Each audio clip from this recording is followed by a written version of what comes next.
She surged in the direction of the distressed yips and cries, following the tracks through bare-limbed maples and oaks and past white pines.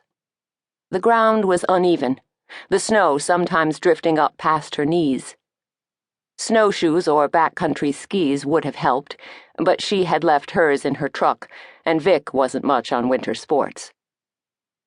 "I like looking at the snow," he'd told her. "I don't necessarily like going out in it for fun." She came to a shallow, rocky brook that emptied into the lake, but now was mostly frozen. Water trickled and swirled in a few spots among the snow and ice where the current was stronger.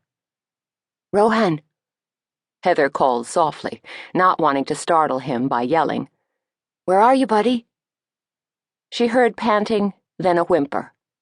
She eased closer to the edge of the brook and peered upstream. Her heart jumped when she saw a golden ball of fur, little Rohan, struggling to climb out from the midst of the water, snow, ice, and rocks. "Oh, Rohan, you are in a mess, aren't you?" Trees crowded the bank, and it was steeper up where Rohan was stuck. Getting to him wasn't going to be easy.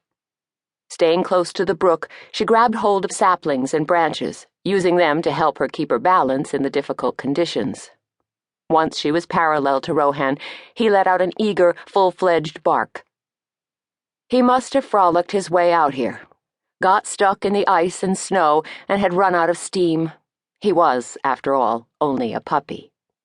Heather could see there was no way he could get out of his predicament with just a bit of encouragement from her.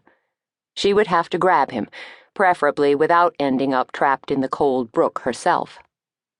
"Easy, Rohan," she said, holding on to a thin tree and reaching with her free hand to the shivering puppy. "Let's get you warm and safe, okay?" She stretched, her fingertips within inches of him, but she slipped in the snow. She couldn't regain her footing and went down on one knee, planting her free hand in the snow to keep herself from falling in the brook. She felt cold water flowing into her left boot and up her lower leg, but bit back a yell lest she panic Rohan. She finally righted herself, losing her glove in the process. She didn't hesitate. She scooped up the puppy and moved quickly, launching past the tree she was using for balance, then sinking against another one. She anchored her feet in the snow to prevent her and Rohan from skidding back into the brook. She cuddled the furry dog against her. She could feel his little heart racing. "I've got you," she whispered, her own heart thumping madly. "I've got you." She wanted to sit in the snow and catch her breath, but she knew that wasn't wise. Her shivering was a warning she was in danger of hypothermia. It would be a cold, wet trek back to Vic's house, so she had to get on with it and keep moving. As she stood straight, she thought she smelled wood smoke, from a fireplace or a wood stove, perhaps. How was that possible? She was too far from the main house. It had to be her imagination or her natural optimism at work. She heard the snap of a twig and looked up through the trees behind her, away from the brook. A man she didn't recognize stepped comfortably down to her and Rohan. He wore a black suede jacket and solid boots, but no hat or gloves.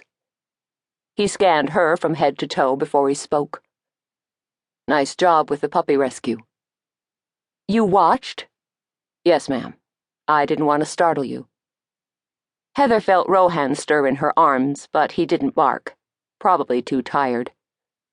"Ready to come to my rescue if I fell in, were you?" "You did fall in," he said, pointing to her wet lower left leg. "Not all the way in. You'd be a popsicle if you fell all the way in. I was on my way to rescue the little guy myself. I'm staying at Vic's guest house. I got in late last night. My name's Brody, by the way." "Heather Sloan," she said. "Good to meet you." Except she felt as if she should know him. Did know him. He narrowed his eyes, dark, flecked with gold, on her. He had short-cropped dark hair, a square jaw, a cleft chin. She shook off the idea that he was familiar somehow. She didn't know anyone who would be a guest of Vic Scarlatti. He stepped past her and picked up her fallen glove out of the snow.